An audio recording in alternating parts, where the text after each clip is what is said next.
And it says to tell you that we're recording to avoid legal snags.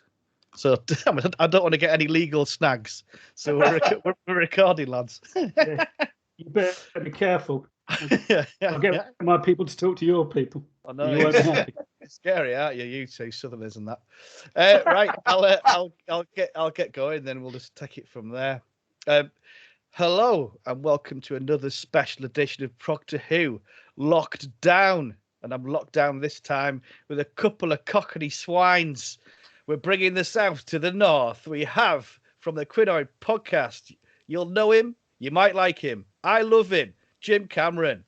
Hello. Hello there, Jim. And also joining me is another cockney. Are you a cockney? Anyhow, you are probably a cockney, aren't you, Phil? No, you sound a bit. Phil. South London, mate. He's a proper cockney, this one, Jim. I'm not cockney either, to be honest. I know. I just made it up. From the Who's He Podcast, Phil Cannon. Hello. Hello. Are you both all right? Yeah, absolutely fine. The sun is shining, and we're inside. Well, day. We're inside doing a podcast. I'm putting on weight by the second, but yeah, that's life. I know. I've really let myself go being such a gym attender and fitness fanatic before the lockdown. Yeah. You must be really feeling it. Yeah. Well, I literally don't think I've moved. I don't move because my work at the moment is on a laptop. And I put down the laptop and I go to a computer and do this. So I need to start working out, really. I need to do something. But yeah, how was it all treating you? You're all right? You're just getting on with it and that. Phil, are you all right? Yeah, just sort of a little bit of work here and there, mostly working from home. And it's driving me insane, as it probably is the rest of the world. I like working from home. It's well, the thing I don't like is not being able to gig. I think that's the only thing, which obviously I love, and it doesn't pay me any money if the taxman's listening. But yeah, I'm missing that element of it as well. But it is what it is, isn't it? Are you coping all right, Jim? Yeah, I mean, I keep hearing these people saying how much time they got on their hands and all that kind of stuff. But that is not happening with me in the slightest. At least 4 days a week, I'm homeschooling my 9-year-old daughter, so I'm more knackered now than I would have been if I'd been working. How is it, the homeschooling thing? I bet it's really difficult, to be fair.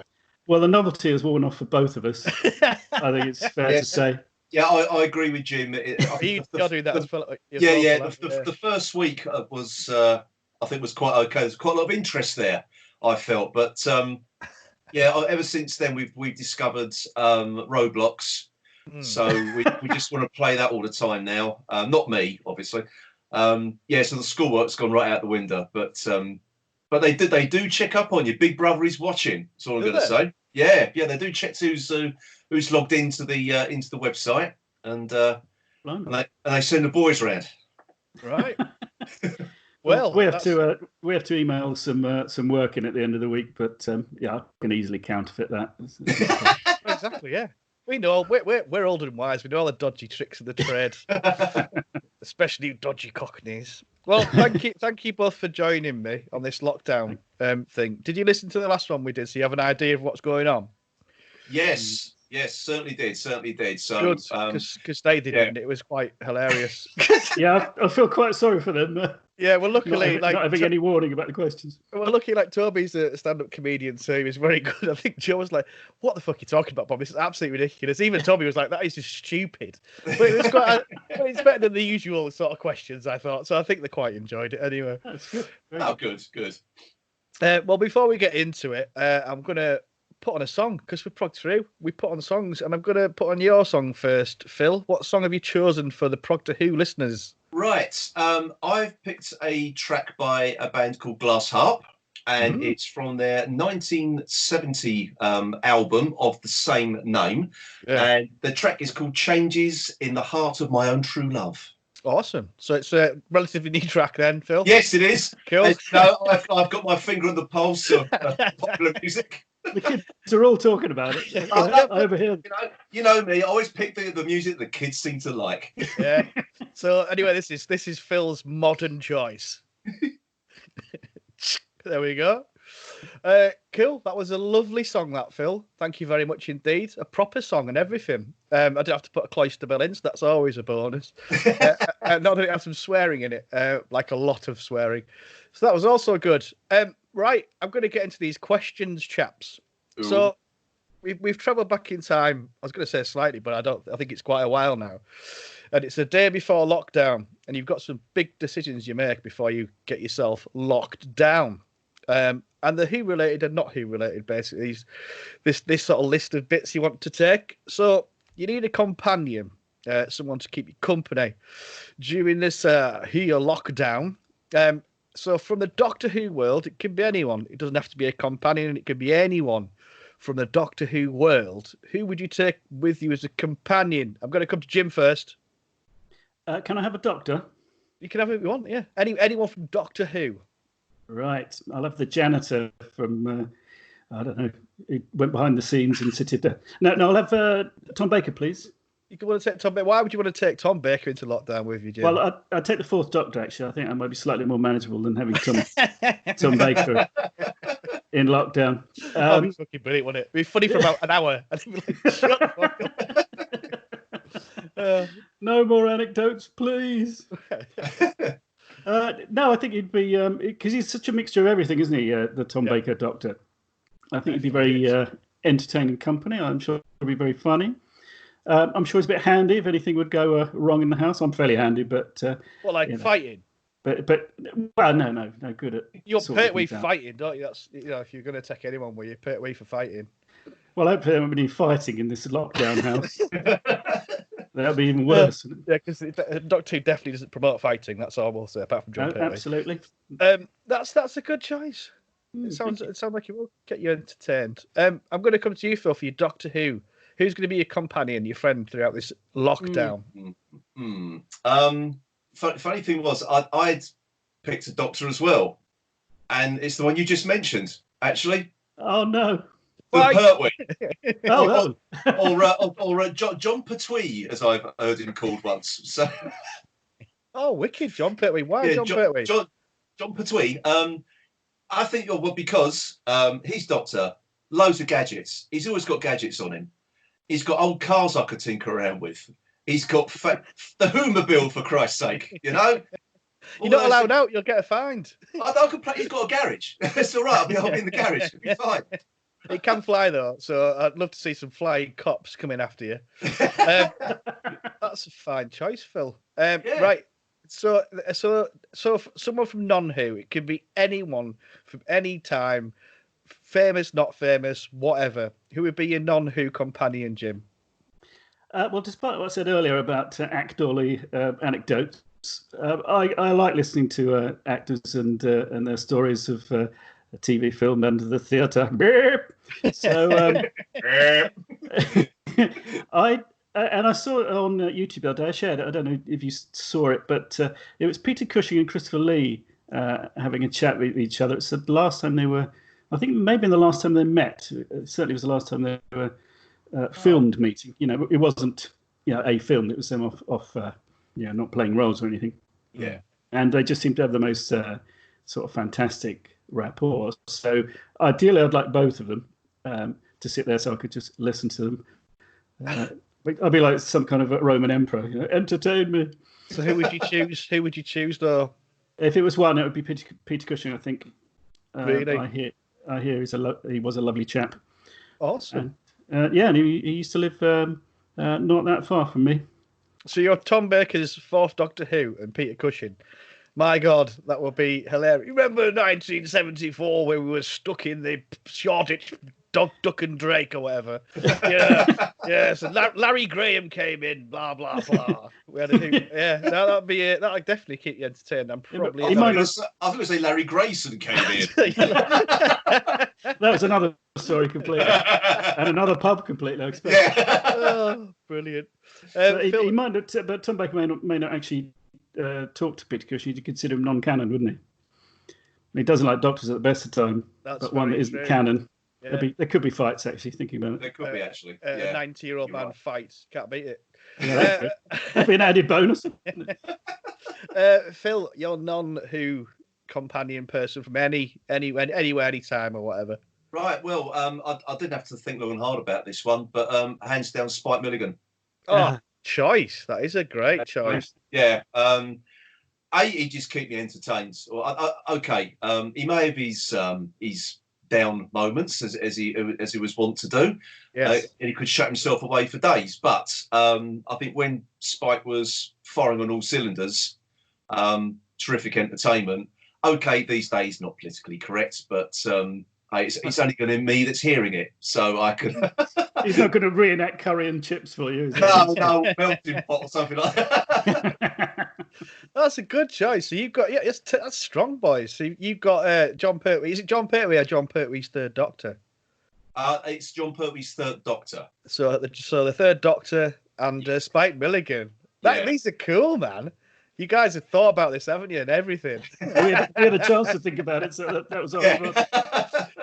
Well, to keep you all entertained, you need to have some form of. You've got your friend, but you need an adversary. Everyone needs an adversary. Everyone needs their Moriarty or Master. So from the Doctor Who world, I'll come to you first, Phil. Who would be your adversary? So someone to play these games with, a villainous type. Right. Okay. I think it's one of my favourite villains out of Doctor Who. I think he would be a worthy adversary, actually, and that is Harrison Chase from the Seas of Doom. Oh, that's a good one. Why is that, Phil?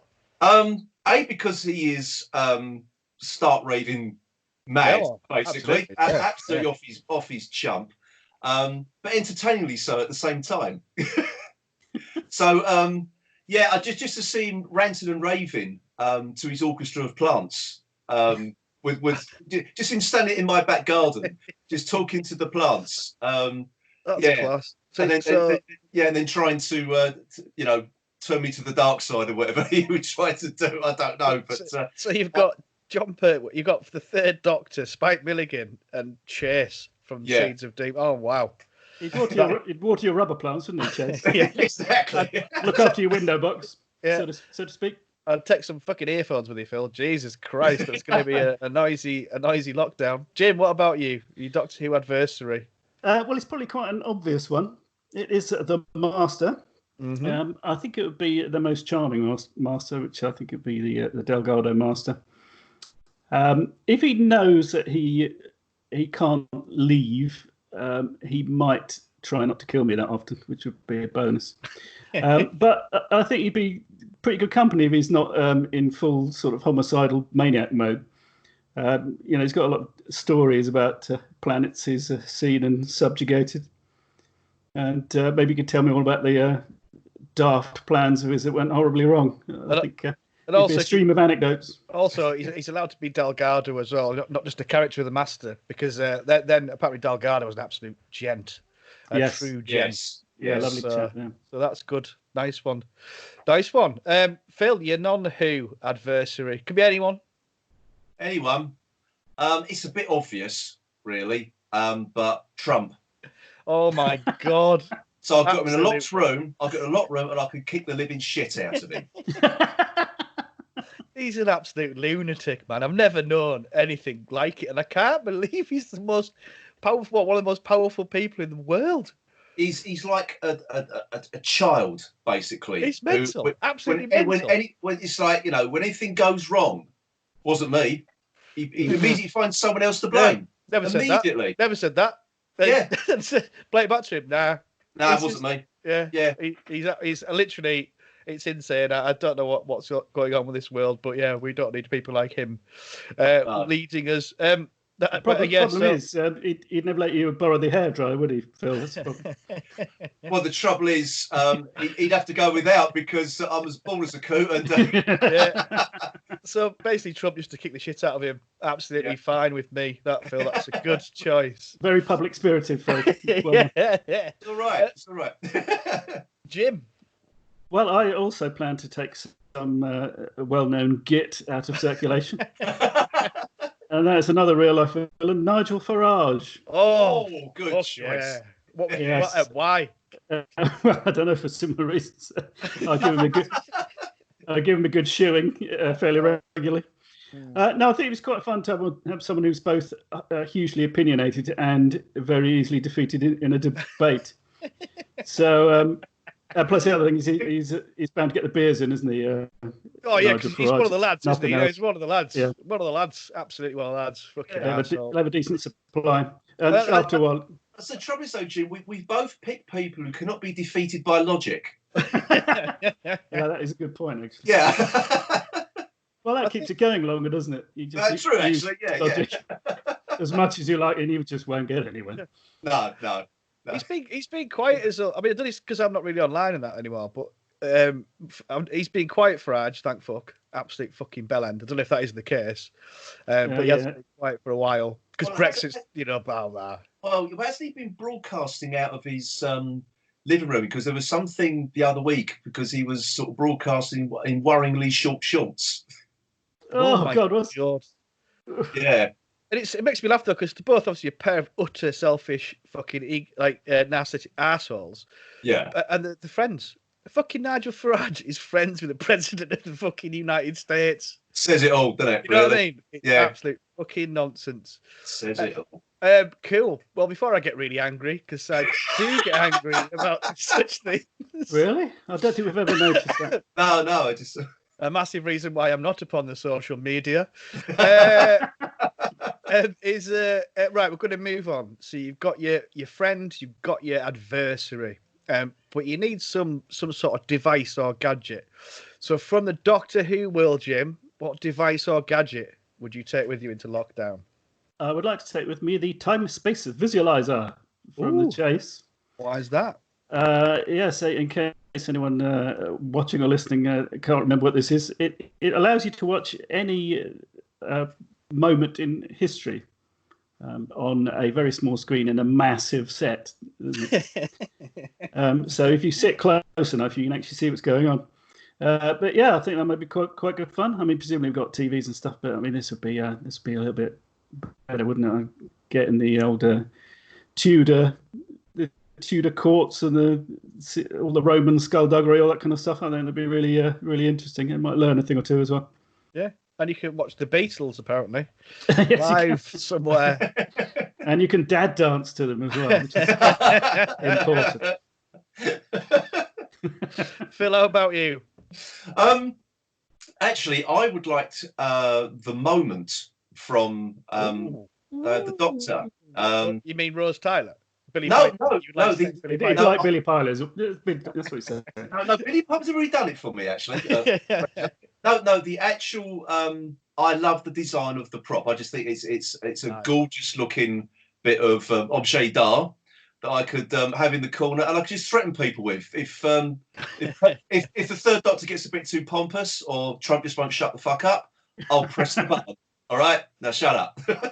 A control device over your over your wild house. Very wise.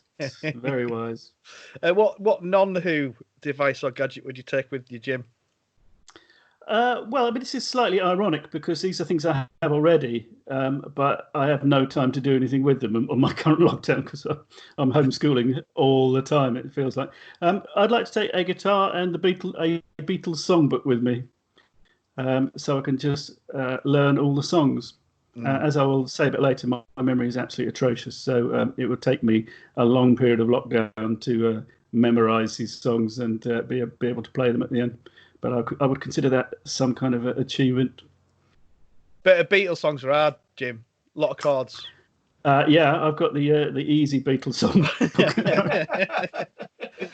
which for me isn't that easy. But you know, they were quite talented, them Beatles. So it's quite hard, their stuff. They knew all them fancy chords, didn't they? Well, yeah, more than 4 chords, you can fuck off. You know, and I use a capo. 5 chords, too many. Phil, how about you? It's something I've already got in the house actually, but it doesn't work, and I cannot get it to work. It's my old Astro Wars game. Oh wow! Oh right, yeah. Yeah, which I think it was made by Grandstand. I think were the companies to make those little sort of tabletop games. I've still got it. in its box as well, but I've put batteries in it. I've got a DC adapter, and it will not fire up. So that's the one thing I could, just to sort of go down memory lane again. That's what I would love to take with me is Astro Wars. I used to bloody love that game. That is a I good really choice. Yeah. Good choice. I mean, you could take a fucking Xbox One with you, Phil, but why not take one sole game that is the same game? You could have all the games, exactly, because then you become a master of it. That's Precisely. probably why. Kids today, no attention span. I include myself in that as well. Before we do a song, so we've got our companion, we've got our villain, we've got your gadgets, but we need to decorate before we go in because you want it to be aesthetically nice before you go in. I can't say that word apparently. So first of all, Doctor Who, which TARDIS interior, Phil, would you choose as your lockdown decor? Well, I know sort of people of my age usually go for the I think it's referred to as the tertiary control room, TARDIS control room from Tom Baker's, the nice wooden panelled panel bar, which I think is absolutely fantastic. Yeah, and on season 14 Blu-ray, which we have just had delivered today. Mine got delivered to work, so I'm fucking hell. Yeah, I know. I didn't see this coming, did I? What's wrong with you? You couldn't see this coming.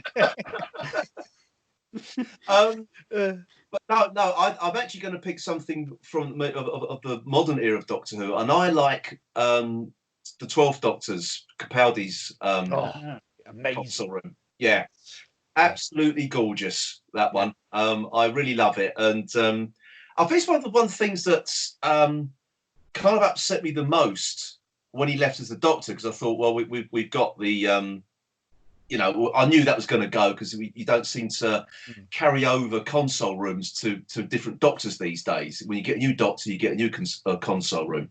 Yeah. That absolute monstrosity that Jodie Whittaker's got. But the Jim says, "Oh yeah, but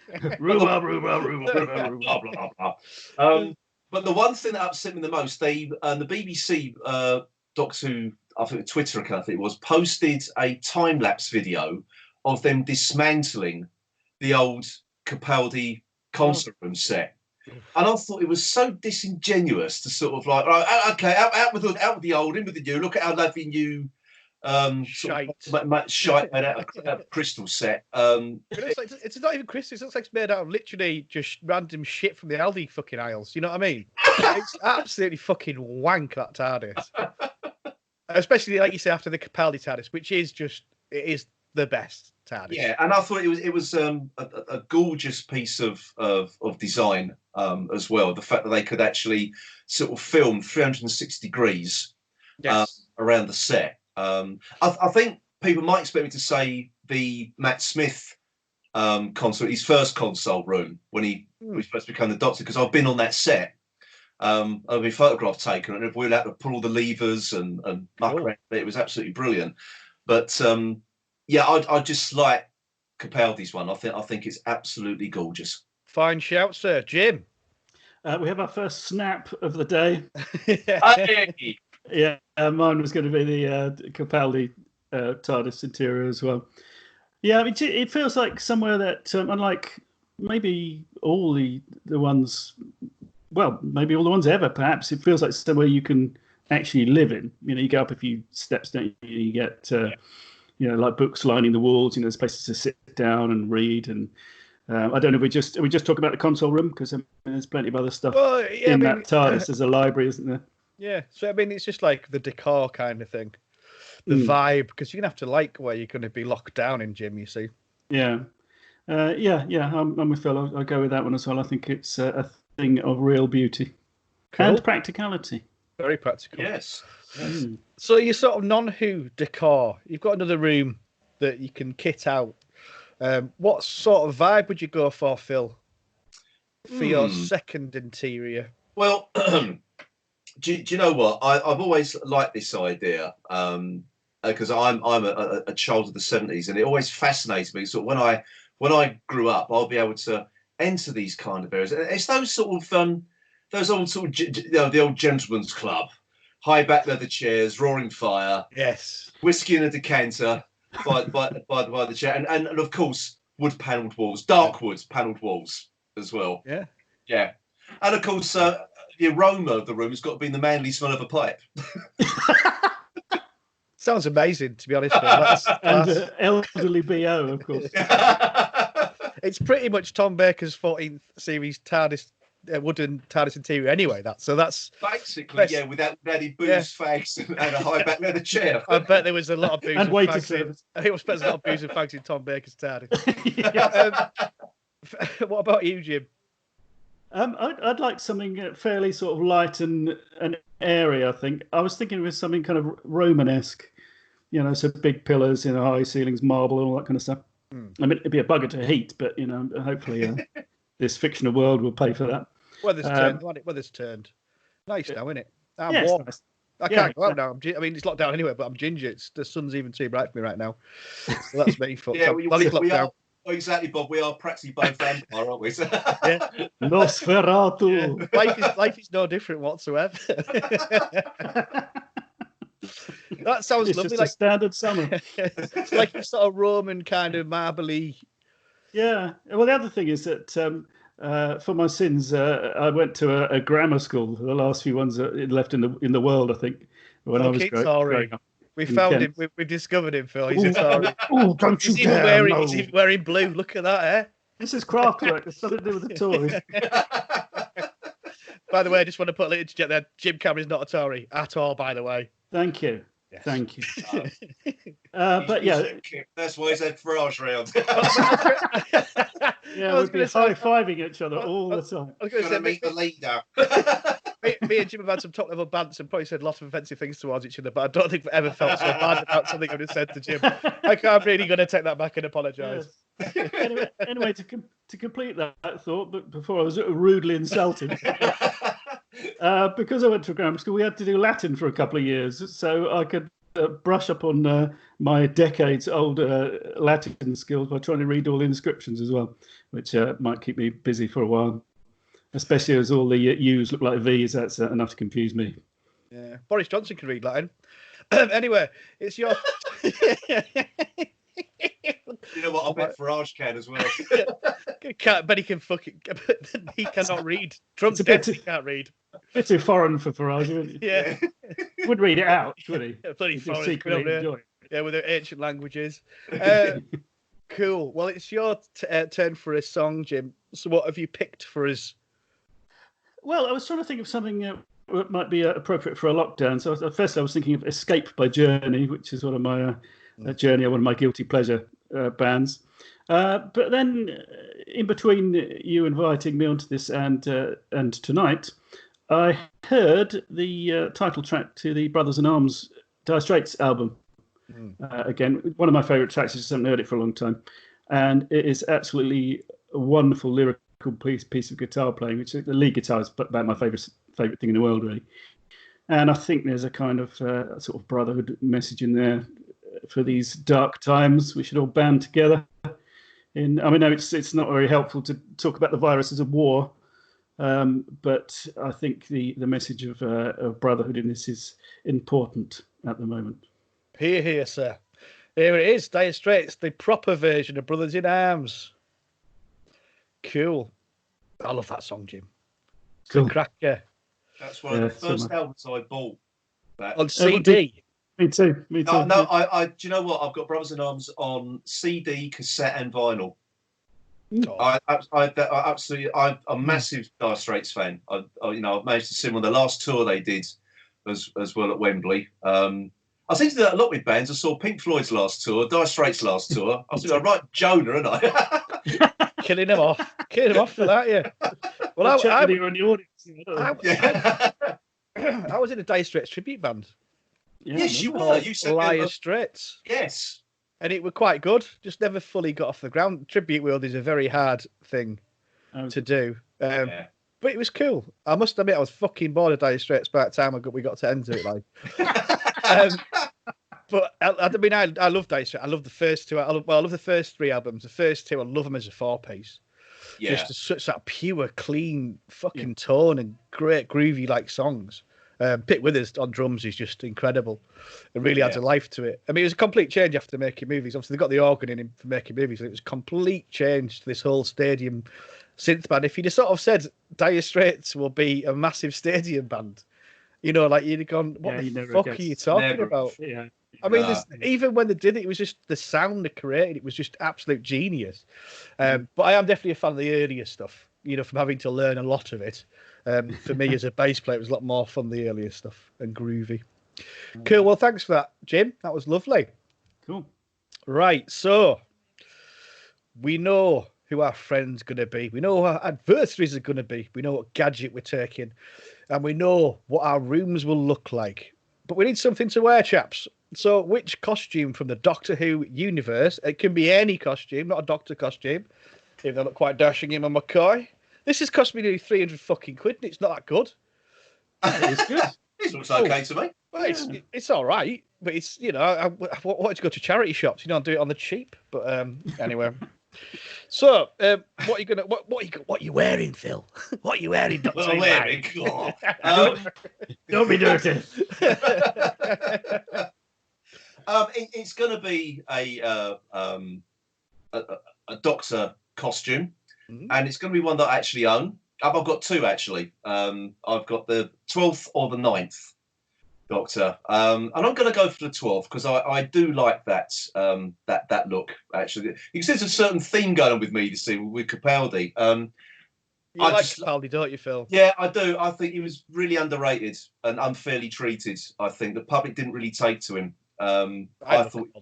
I thought he was excellent. Me too. Yeah. But I just like the look. Everyone said he was sort of like the punk Doctor, and I never got that. I thought he was more of a mod. Oh, definitely more of a mod. Yeah. Yeah. Well, I think it was the hoodies and the sort of holy hoodies and bits. But when you got the smart one, haven't you? The shirt and all that. With the pointed collar, highly polished boots and everything. And it's not. It's a Crombie. It's not a Crombie. It was made especially for him. But I've got a replica. One of that. You put effort into yours, Phil. I can tell. But yeah, he is a mod Doctor, and I just really like the waistcoat and everything. I think it's fantastic, absolutely fantastic. He looks proper smart. Like I must admit, my favourite one he wore was the first costume he wore. The Victorian kind of more traditional Doctor in his first episode that he wore. With his top hat and all that. But no, I love his costume. I think all of them are great. I love the hoodie. I love him mixing it up a bit and all that kind of stuff as well. Yeah, I think my favourite one out of that, I think if I was going to say what jacket it would be that maroon velvet jacket. Yes. One towards the end. Yeah, because that looked utterly brilliant. That one. Yeah. It looked doctory. If you see what I mean. That definitely. The velvet frock coat. It looked brilliant. Yeah, definitely. Jim, what are you wearing? Well, from the sublime to the ridiculous, I thought if I'm going to be stuck in a place with a handful of other people in there, I might as well wear what I like. So I'm going to dress as the Ergon from Arc of Infinity. That daft bird thing. Yeah. What's wrong with that? That shit ostrich kind of thing. I think Jim feels like chicken tonight. That'd be cannibalism. That is glorious, Jim. Absolutely glorious. You. Yeah, well inspired. Inspired, that one. Well, welcome to the Doctor Who podcast with me, Gok Wang. Oh, we know about fashion. Phil, what would you pick as your non-Who outfit? Can be anything from anyone. Right. Well, I've always wanted to do this. As I'm in lockdown and nothing's off the table, I would like my other costume would be a stormtrooper from Star Wars. Oh yes. Do you know what? I've seen these for sale on Amazon, and you can get like a sort of like basically the full armor. You get like the helmet, the full like body armor and everything for about 500 quid. It doesn't come with the boots. Or the blaster, or there's a neck collar you have to buy as well. If you want to get where do I sign? Where do I get this? Exactly, I'd just be so up for this. But then you sort of, and it's the same. It seems to be that there's an element of cosplay because I think a lot of the people they buy these outfits and they want to join the 501st Legion. but you've got to be absolutely sort of like screen accurate with that. Otherwise, you don't get accepted. Are these virgins and that? Proper, like, No. proper. no, like proper virgins. Twitter. No, Twitter they're not. They're not actually. I do know some. Cells. No, I know someone who's in. I believe she's in the 501st actually, but she is a woman. Yes, a girl. She is a cosplayer extraordinaire. She fantastic cosplayers out there. Yeah. So Joanne, if you're listening, hello. Yeah, she makes some absolutely outstanding costumes. And she's got like network of friends to help out with it. She's also a great sort of like model maker herself as well. So she builds her own props and everything. Absolutely fantastic. So, but yeah, okay. I think 500 quid is doing it on the cheap when it comes to the 501st Legion. But hey, what the hell? Whoever floats your boat. Whoever floats. I'm sorry for calling you all virgins, by the way. It's just like sometimes though, like, you know, if you've got a tiny little bit wrong with your cosplay, like me, you know, I'd feel a bit horrible. I feel a bit sad being judged in that way. But also, obviously, also You know give a fuck. You know, I've been to a few conventions, and people, they just sort of throw together whatever they can afford. Really, I think that's the thing. If you can afford to do it, then you can be as screen accurate as you like. It's brilliant. You know? I mean, it is brilliant. Like, it feels ace, especially when you kind of get it right. There's parts of this that I like. Yeah. Parts that I don't. Mainly the ones that are bought from the BBC shop that are correct, that I like the best in this outfit. The best one I ever saw was at VarpCon a couple of years ago. It was someone who'd done a fucking Davros. Did you ever see the video or the pictures of that we? Yes, I have. Yeah. I couldn't believe it. It was literally Davros, and it was funny as fuck because it started chasing this woman on a mobility scooter, like around in that. Like, it was, and she loved it. Like, it was proper funny. It was great. A low speed chase. Yeah. So you've got a stormtrooper and Capel. That's it. You know, it's very much formal and casual, isn't it? Like a tracksuit. Just going to watch a film. Exactly. Yeah. Helmet on. Jim. Well, I've gone the opposite in terms of formal and casual. I'd consider the Ergon to be casual. So I'd quite like to, when no one can see me and how wrong I would look in this, I would like to wear the suits that Sean Connery's James Bond used to wear. Oh, sure. Yeah. The Anthony Sinclair conduit suits. Simple, single-breasted. I'm not so keen on the waistcoat jobs that he wears, but yeah, those nice 60s single-breasted shirts, black probably. Sharp, man. Yeah, tailored properly. They're going to be comfortable anyway. So yeah, I'd go for that. But I'm not really the right height or shape for them. Well, who cares in lockdown? Huh? Exactly. Nothing's off the table. However, I'm just glad you didn't say Sean Connery's outfit from Zardoz. I'd wear that underneath. I was going to say, you can take CGI with you, Jim. They did a good job on Brent Spiner in Picard with CGI, making him look. Oh, yeah, I could do with some CGI, I think. Cool. Thank you very much, chaps. Couple more. So you've got everything sorted now, but you're going to need a bit more entertainment.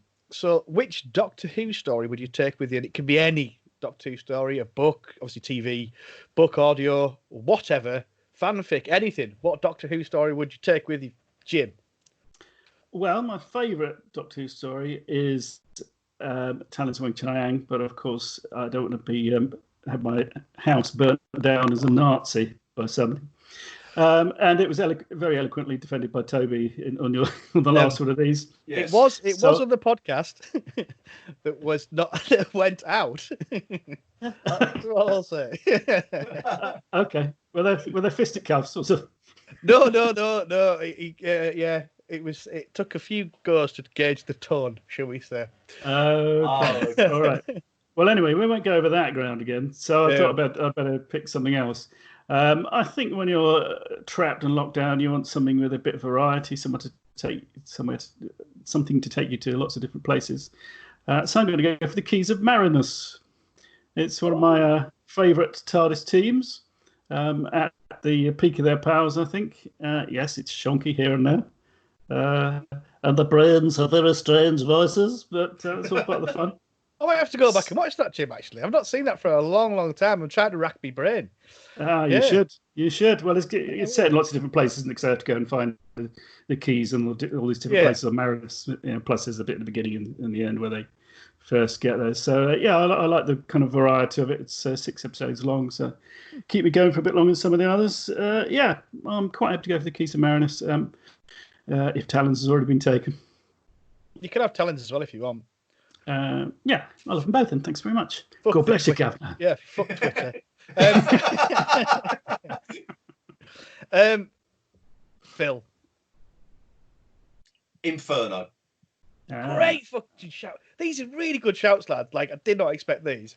Yeah, it's my hands down. I mean, okay, I'm a massive Pertwee fan anyway. That was it's really weird because he's really my doctor. I mean, I was born in 1970, so I can just about remember Pertwee from the Green Death. That's one of my first ever sort of memories of television. First ever memory, sort of I can sort of immediately recall full stop, really. So he's always kind of been my doctor. I always wanted to find out more about him. So when I sort of saw Inferno, and it is so completely different from anything that went before, it's sort of got no sort of score to it whatsoever. There's no soundtrack to that story, and it's played sort of deadly serious as well. I know you've got the primals, and I think they're just chucked in to give the monster of the week. Yeah, the scary monster, exactly. But I love it. I love the whole parallel universe thing. I like the fascist brigadier and the fascist Liz Shaw. Yeah, Jim don't like fascist. He likes to tell us when to I am.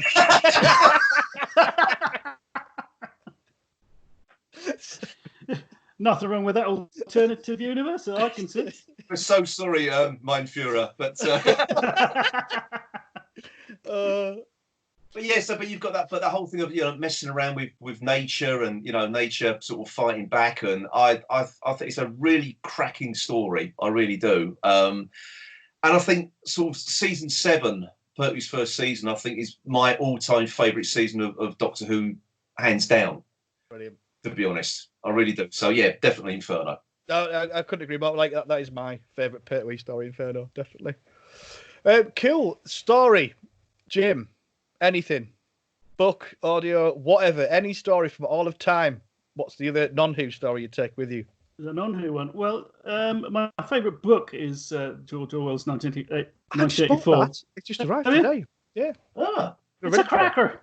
It's really good. It's really good. I mean, if you read that, I mean, however bad lockdown is, it's not going to be as bad as what's in there. But then I thought, I've read that so many times, why don't I take something that I can spend a bit of time over and that is not new to me, but something I need to be reminded of. So I'd like to take all 4 seasons of Blake 7 with me, please. Oh, for fuck's sake. Everyone's fucking on Blake 7, aren't they now? John's watching it. I mean, I tried to watch it. I'm not... I can't... I mean, I found Mark's reviews he did of Blake 7 very entertaining, just because it was one man on his own in a room going mental and saying most hilarious things from watching a show that I have no idea what he was talking about. I just... Is it worth doing, Blake 7? Or have I just... Yes. Is it, yes. Yes, it is. Yes, I did try that first episode, and I watched fucking Doctor Who, man, and that is shoddy, shall we say, at times. But I just couldn't.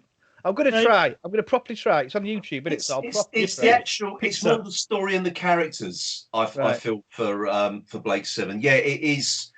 It is Doctor Who's poor cousin, and that's saying something when it comes to budget. It really is. But the character of Blake. I mean, what the Federation do to him. What you find that they set him up as a paedophile. Now, what other science fiction show would do that on a Monday night? Before the watershed. Yeah, and it was before the watershed. This was on Monday nights before the watershed. Paul Darrow's in it though as well, isn't he? I love Paul. Yeah. Fucking yes, man. But you do see. I mean, Paul Darrow does, as you know, becomes the star of the show. But you do see his character change and sort of come more to accept Blake, and then he steps up to the front, and he gets more and more psychotic as it goes along. So I think Blake 7 is cracking. So stick with it. So Blake 7, Jim, for you. Yeah, yes, please. Pullman's Doctor Who, brilliant. So you've got an actual Doctor Who and a Pullman's Doctor Who, brilliant. Phil, what's your non-Who tale you'd like to take with you? Doctor Who tale. I'm just sort of looking down at my TARDIS floor at the moment. TARDIS floor. It's an embarrassing stain. Yeah. Like watching Peter do this podcast, Bob. I just had a quick glance down, and it's made my mind up for me. I'd like to take season 1 of Space 1999. All right. Never seen that before either. Oh, well, it's both series are out in Blu-ray now, and it looks utterly gorgeous. It really does. But I'm not what they tried to do with the first season of Space 1999. I know the science behind it with the moon being blown out of Earth's orbit and everything. The science is very, very shonky and everything. But they tried to do something that they tried to do hard-hitting science fiction. On a which I think was quite an expensive show for its day. I believe.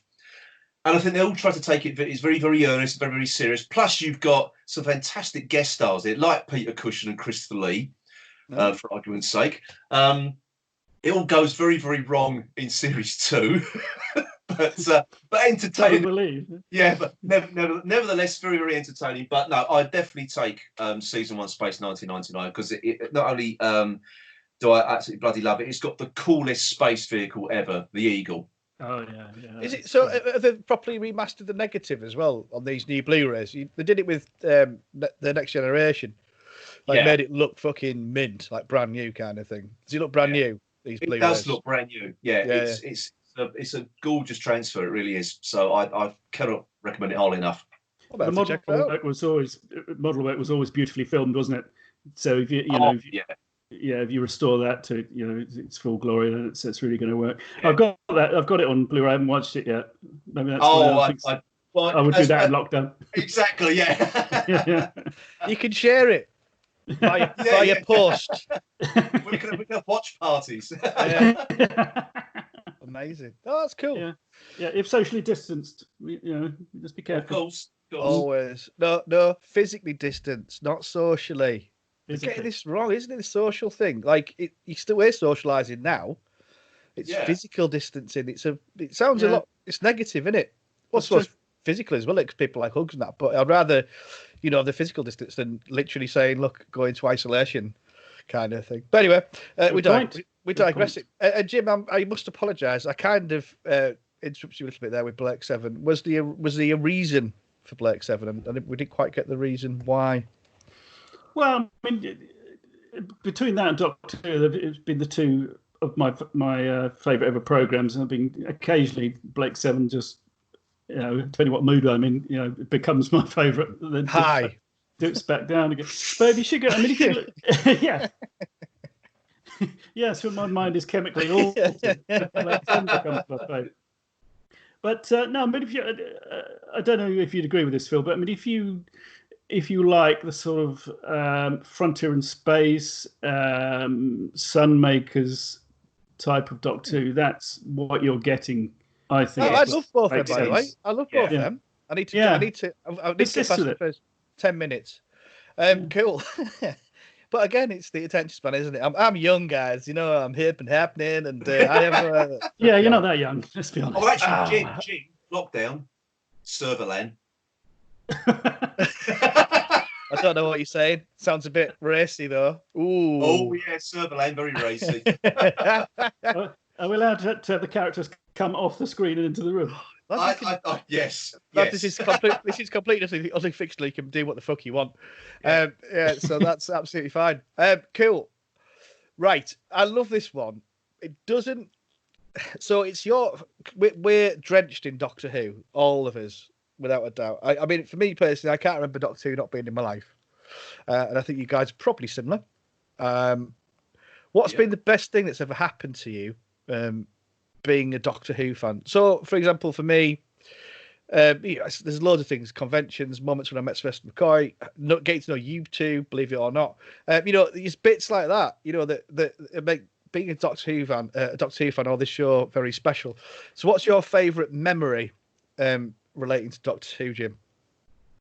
Well, I'm afraid I'm going to recycle an old one, which I've said somewhere. I think it might be on the podcast we used to do together, Letter Lords or the Random Fandom. It's the meeting Tom Baker. Obviously, I'll have a lot of time to meet Tom Baker in the coming months. But yeah, I mean, he's sort of been like a huge figure in my life, really. I do remember, like you, Phil, I do remember John Pertwee. I'm a little bit older now, as it turns out. So I remember him quite well, and I remember being absolutely flabbergasted when he turned to Tom Baker, and he was like skipping with Harry Sullivan and coming out in the TARDIS just as a Viking and all that kind of rubbish. And a fucking Harlequin. He's nuts, isn't he, Tom Baker? I love him. Yeah. But I mean, I grew to love him because, how could you not, really? And so he's always a huge figure in my life. I hadn't really been to any conventions.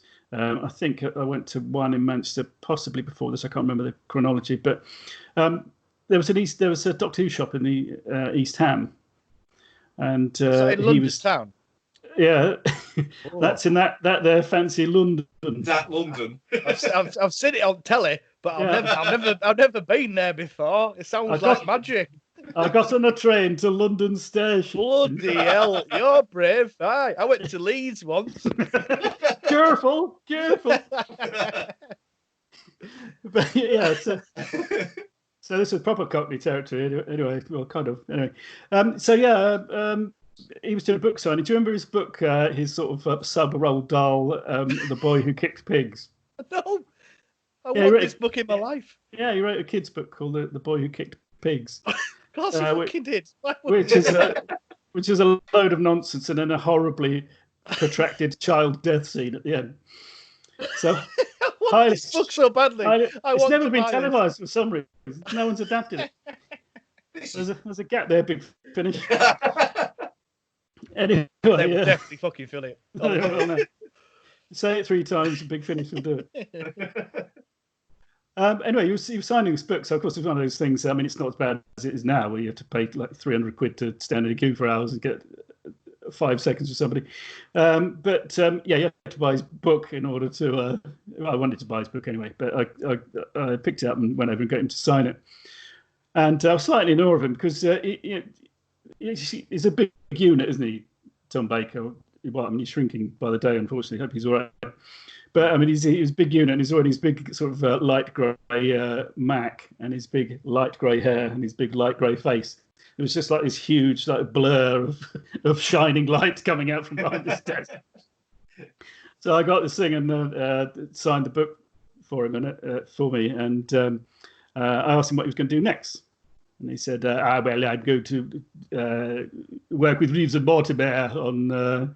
what's that thing with the... Randall Hopkirk. Randall Hopkirk Cease, yeah. Brilliant. I love that show. Yeah. And, actually, so this must be 1999, because then he said, well, then I'll be revving up for the Millennium. And you know what would be good about this one? You won't get some tosser telling you it's not as good as the last one.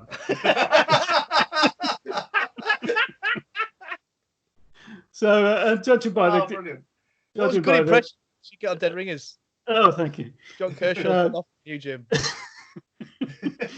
But judging by, I mean, you kind of think, well, maybe he says it all the time, but I mean, judging by the reaction, he had some kind of minder behind him, owned the shop or something, I suppose. Judging by his reaction, that's the first time I did it that day, at least. Yes. Oh, so I like to think I captured an original moment of Tom Baker-ness, which will stick with me forever. What a fabulous bloke. Awesome. A lot of Tom Baker going on in your lockdown. Phil, I'm obsessed. Your favourite memory relating to anything Doctor Who?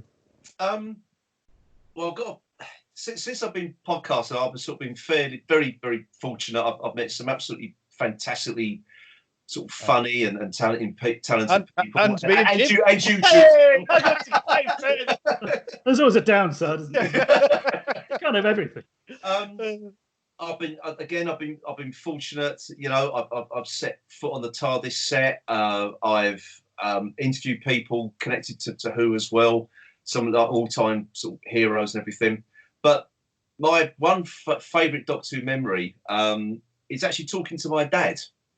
When I was sort of young, my dad could never get up for work during the week. My mum was always having to wake him up. The lazy sort of never get up during the week. Weekends, though, didn't want to waste a minute. He'd be up at the crack of dawn, seize the day and all that. He's got it all right. He's got it exactly right. Yeah, exactly right. So I'll never forget this. It was one Saturday morning. He went downstairs early. I went down as well, and he made himself a cup of tea. And he was sitting in the chair, and I was just sitting on the floor, and we just started talking about Doctor Who, and he was telling me all about William Hartnell and Patrick Troughton and the Chumbleys, which I never heard of, and the Quarks and things like that. Of course, I knew nothing about Hartnell or Troughton. I've never seen them on the telly at that point. I was aware of them. I think I've seen them in Doctor Who magazine or something like that. But yeah, so my dad was sort of, and he was never, he's never been a big TV addict at all, and he certainly wasn't a Doctor Who fan either. I think it was just happened to be on, and he was aware of it and everything. But yeah, that's what sort of piqued my interest. I'll never forget that one particular memory, that one Saturday morning, just sitting on the floor, and him and me chatting Doctor Who. That's brilliant. That's really lovely, nice. Man. That's cool. Jim, your favourite sort of just a nice. So this is a weird lockdown. We want nice stuff, don't we? So you just one of your memories that you really think, oh, that was lovely. That was cracking. From Doctor Who. Yeah. Well, I guess there's one that's perhaps two of us, and we're all dads here now. Congratulations, Bob, on the year. Fucking amazing, isn't it? It's really good, man. Yeah. Yeah, it's fantastic. So I mean, obviously the birth of my daughters is probably the big one, but I'm not. It's a bit too obvious. As I said before, I think I said before, I got a fairly terrible memory, and so I was thinking, why is my memory so bad? And I was kind of thinking back, and it prompted a memory, bizarrely. I used to do acting classes, not in an attempt to be on the stage or screen or anything, but just as a bit of fun in the evenings after work, sort of thing. When I was in London, I joined several acting. So you are Cockney? Evening class. I lived in London. I'm not from London. Same thing. I'm from the Medway towns, you toilet. Oh my god, I'm so fucking scared. That was proper gangster. I thought it was a cray, or whatever they're called. I'm from the London overspill, mate. Okay, that's where you go when you're on the run from London. So you were born, wasn't it, Jim? Well, Chatham. From the overspill. I don't know what that means. It sort of made sense to me, and then I said it, and it was shit. Sorry. Anyway, your memory. I'm really sorry. I'm going to shut up. Yes, I kind of gave up acting because my memory is so bad that I used to forget my lines and stuff, which is ironic as I spend most of my time on the podcast taking the piss out of William Hartnell for forgetting his lines.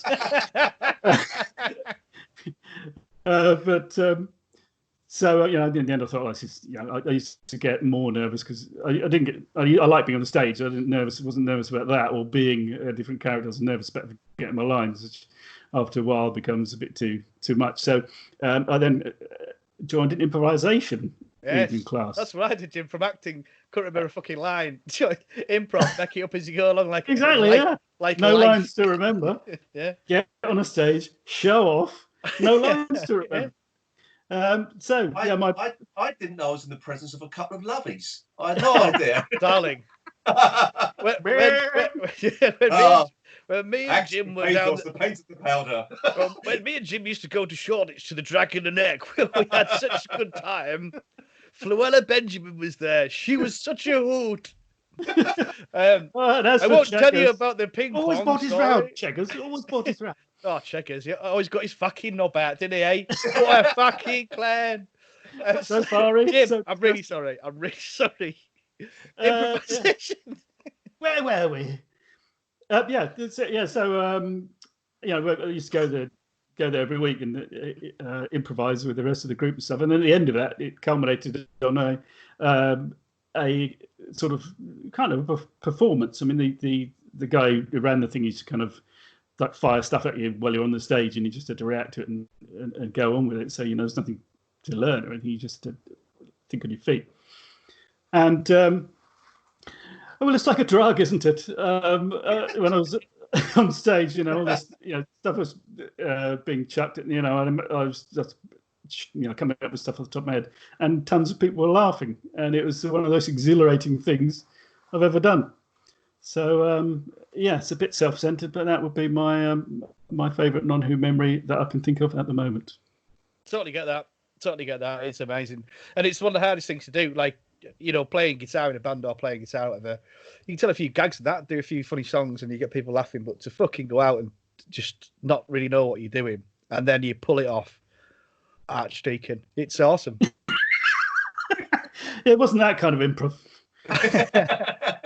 You were. Oh, I remember, Jim, when we were frequenting the Amsterdam Gallery, and anyway, We had to Phil, pull off that young boy. Oh yeah. we were Went all at it everywhere, back then. didn't it? Yes, Everywhere. it's a different world nowadays. Phil, what's your favourite sort of non-Who memory? I have to go back to April 1998. 1988. Sorry. The day I passed my driving test. Hey. Yeah. Now, for one very, very good reason. My driving instructor was a miserable bastard. He really was.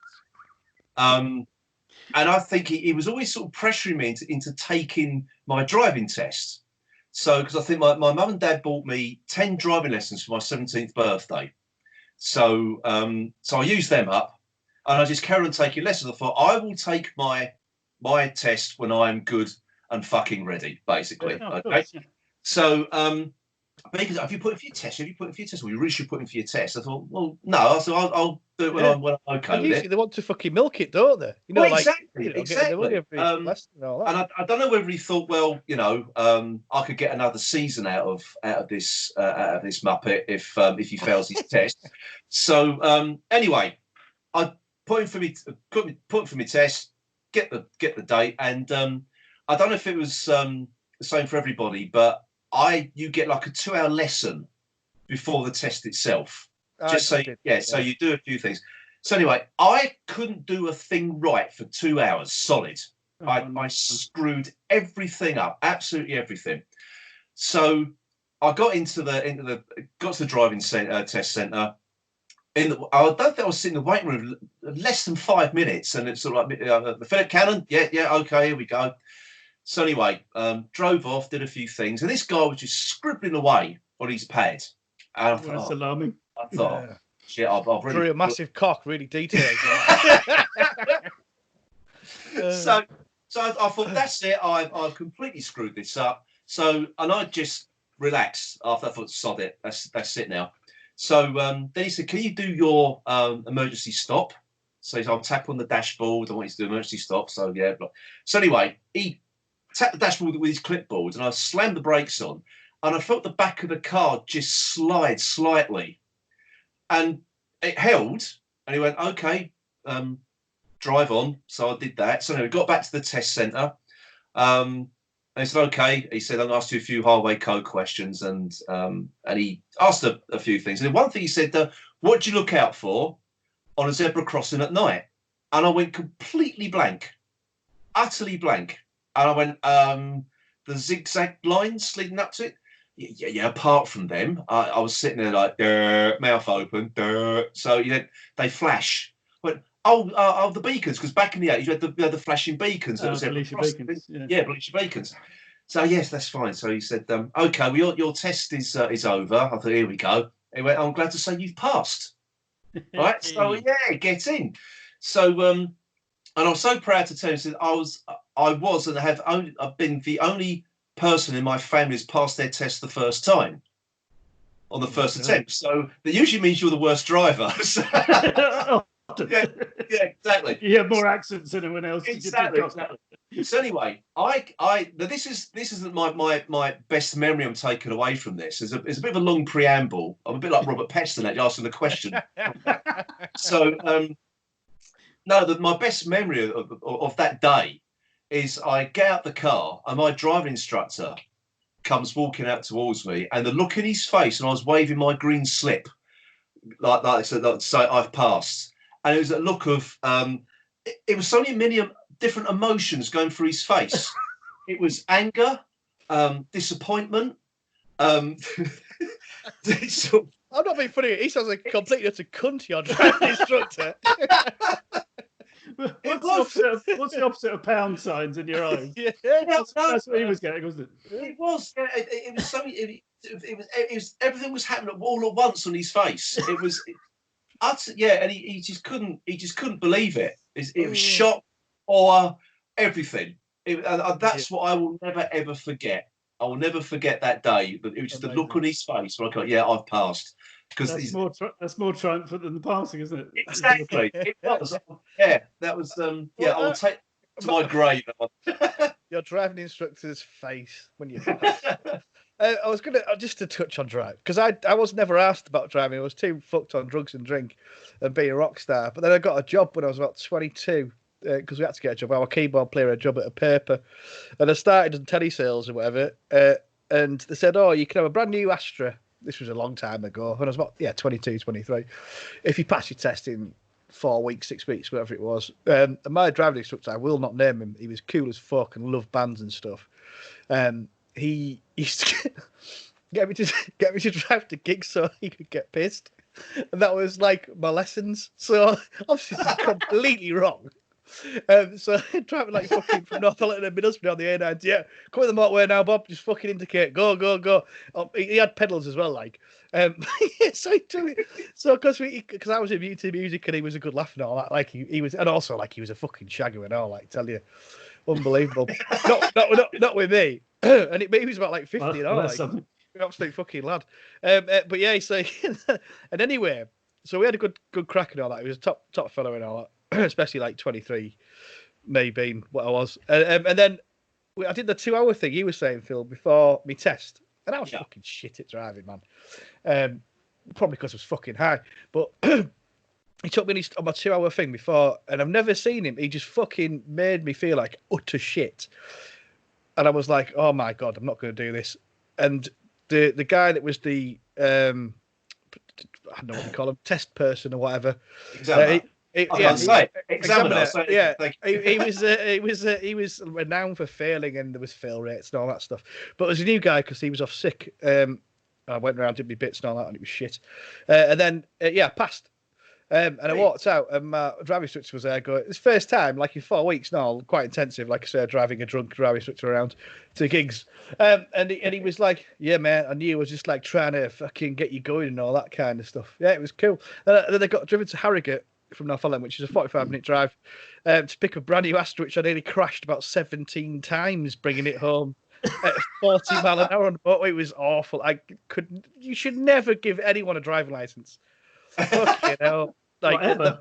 Well, just like, I'm so pleased they've made it more strict and stringent, because I was fucking terrible when I pulled out that brand new car. Anyway, well, thank you very much, gentlemen. It's been a fucking hoot. As I knew it would be with you guys. I want you to advertise your wares. So, Jim, tell us about your wares and advertise them to our listeners. Well, my main ware, pretty much my only ware these days, is the Krynoid Podcast. This is a monthly classic Doctor Who podcast where we take one story and talk about it until the world ends, basically. They're very long episodes, but the idea is that we try and say everything we want to say about the episode. And, of course, that a couple of days after, do you think, I should have said that? But, yeah, that's life. So every month we've been going for 10 years now, 10 and a half years now, probably. Blimey. Before the internet, what did you used to do? Send out cassettes? We used to knock out a stone tablet and get a slave to carry it around to people. With my podcast partner Martin, we're old friends, and there's quite a lot of piss taking between each other and about the stories. But we love each other. We love Doctor Who, and I suppose in some sense we love each other, but not like that. That's fucking great. I love it. I mean, it is fucking long and arduous, but it is. I'm joking. It's worth it. A career in advertising seconds. I fucking love Krynoid Podcast. I think Martin and Jim are absolute characters, and it is worth the journey, and it is a fucking journey. Like, like when you're stuck in traffic. When I drive down south, I'm stuck in traffic for a couple of hours. That's a bit, and then you carry on. It's peaks and troughs, but no, genuinely, it's brilliant. And I've done quite a lot of podcasts with Jim, and he's an absolute gent, believe it or not. Bless him. Likewise, Governor. Is that all your wares then? Advertised there, Jim? I've got something else coming up. That is a podcast you will be aware of, as you are the designer of it and the archdeacon of the Take Your Seats podcast, aren't you? Never heard of it. Who does that? Who does that? I hear they kicked you out, Bob. But yes, in a few days' time, I'll be recording one on the Forbidden Planet. Who does that podcast? The two gentlemen called John and Suki. Oh, right, cool. Sound like a right pair of lads, them two. Should meet them sometime. Yeah, no, they sound awful. No, they're fucking brilliant. I love them too. They're like they've become a married couple, and it just they're a bit like that, aren't they? Yeah, no, they're fucking brilliant. I mean, they're both just ace lads and just top guys. Yeah, they're good fun. Phil, advertise your fucking wares. All right, okay. Fucking hell. My sort of main podcast is the Who See podcast. We'll be going 10 years next March, actually. Ooh. So we're just celebrating our 9th anniversary. Just starting out, finding your feet like a diesel car. Exactly. 250,000 miles on clock. You young'uns. So we've been about, of course, it's a, as we're all here, it's a Doctor Who podcast, naturally. So we do we cover all sorts of things on there. We also do video podcasts as well, which is mainly me actually. Paul hasn't shown his face in the video podcast yet, but it's usually Paul and I will sort of sit there and dissect certain sort of target novelizations or Big Finish stories or any sort of televised stuff. But the one thing we haven't done for a long while though is an audio commentary. Yes. We kind of lost our venue. For doing audio commentaries, and I think because the advent of children in my life as well was sort of put the kibosh on a lot of. Who was the guy that used to do the commentaries with you? Tony. Bob. Yeah, Tony. That was it. We want him. We keep saying we must do a commentary just to get him back on again because it's the only time he turns up. Bit difficult at the moment because we do it when we're sitting in the same room drinking. So you can tell. Exactly. So, it's fucking hilarious. You barely understand it by the end. Just like Progtor Who. So we'll be glad to get back to doing them at some point in the future if this damned lockdown doesn't ever end, you know. So but I'm also one of the co-hosts on the Doctor Who podcast as well that got resurrected last year. Hasn't been much output from us since the end of the last series of Doctor Who, but I dare say we'll be back at some point. Awesome. Good. Well, Who See podcast, definitely worth checking out. It's awesome. Definitely. Absolutely awesome. And yeah, you're both an absolute pleasure. I would like you to give the people that are in lockdown, our listeners, a gift before we end this shindig.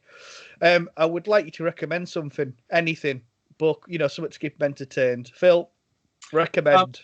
Right, okay. I'm going to recommend a DVD box set. And really, it's to really sort of celebrate, because I think it was a much missed sort of, as I say, treated unfairly by the BBC. And also just to celebrate. So it's not Jimmy Savile then? Oh, yeah. Treated too fairly. Yeah, exactly. It's not the Blu-ray box at Rolf's Cartoon Club either. Oh my God! Can you see what it is yet? Yeah. Has this podcast been a bit pedo heavy? Possibly. Sorry, Phil. No, it also partly in tribute to the recently gone Tim Brooke Taylor, and that is the Goodies box set. Hey, excellent. Definitely, loads of fun. Keep you entertained. They're cracking out. The songs and all that, isn't it? Exactly. Oh yeah, there is some stuff because I've been watching them sort of fairly. So there's naff all else to do at the moment. So I've been working my way through all the discs, and there is some. How could I put it? Would now be deemed politically incorrect, but it's the 1970s. Yeah, with Twitter. Yeah, put it into perspective. Yeah, exactly. Yeah, as long as we appreciate it and know it's there, that's fine. Don't be fun about it forever. Find something to do. Cool, that's a good one. So the Goodies, Jim. Well, I was trying to think of something recent because, as you know, my memory's not very good. Recent. I don't remember you saying that, Jim. I don't remember. It's only because it's written down here. Yes, the Adventures of Sir Lancelot which is a late 50s porno. There's a whole lot of lancing going on. Which is what it sounds. It's like not what it sounds like to you, Bob, but what it sounds like to everyone else is my dirty ginger mind. The story of King Arthur and Sir Lancelot and the Knights of the Round Table and stuff. It's a porn, fantastic, still porn in my head. Sorry, why, Jim? Why is this good? That's not porn. Well, it's good for a number of reasons. One of the reasons why it's good for Doctor Who lovers is that William Russell plays Sir Lancelot, and this is one of the roles he did, obviously, a few years before Unearthly Child and all the rest of it. It's really good fun. It's an unusual format. They're 25-minute episodes, which it sounds familiar enough, but you get a whole story in 25 minutes. And there's a slight arc, but not a huge one. I mean, there's a bit of an arc at the beginning, but then it's like story of the week kind of thing. But it's not rushed or anything. I mean, it's all very well paced. It's an ITV series, so it's got a better budget than you might expect from the BBC equivalent.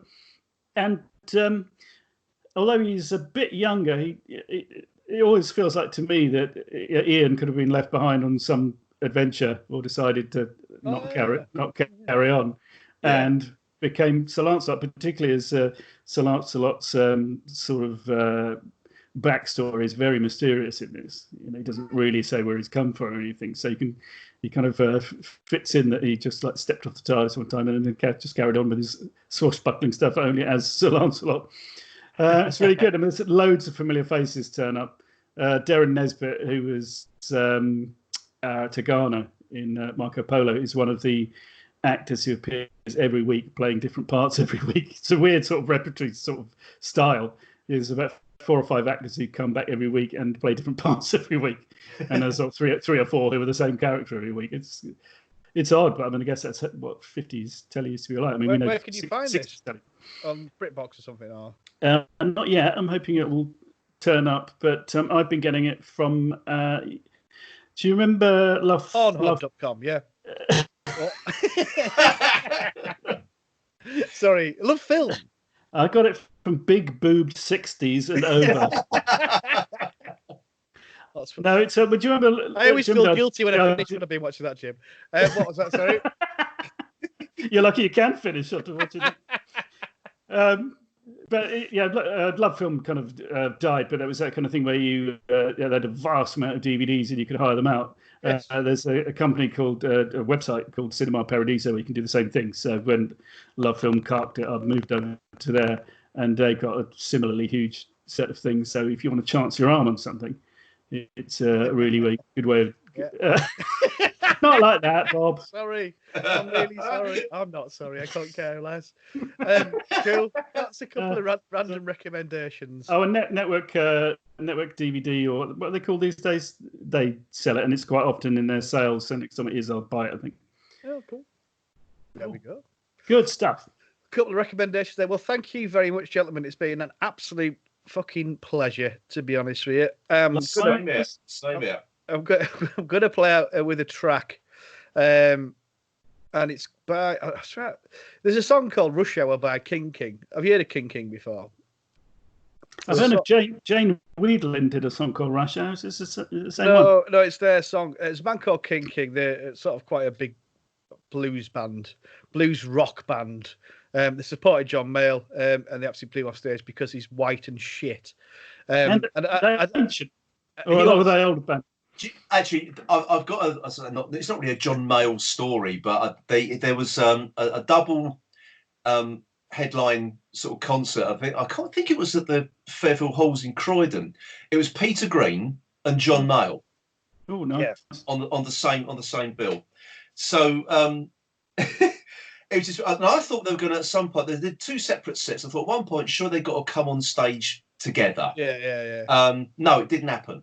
It didn't happen.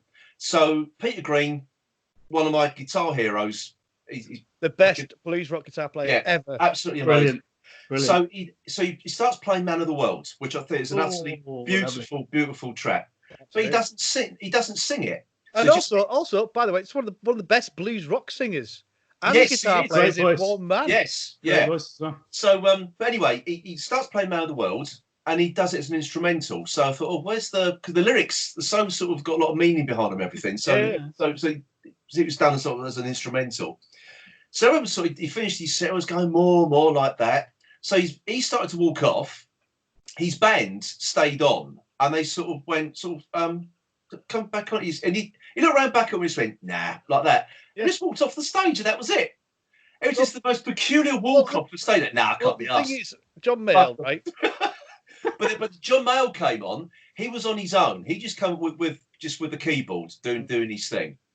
And I must admit, I didn't pay good money. Peter Grimm is fantastic. I didn't pay good money to hear John Mayall scatting for most of the evening. Right, I think I have a massive issue with John Mayall. I saw him supporting B.B. King. Big blues fan. He has had some of the best musicians, without a shadow of a doubt, through his band. I mean, all the best guitar, everyone, amazing.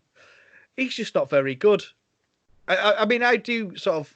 I think I'm a bit like him, surrounding myself with decent musicians to make me look better.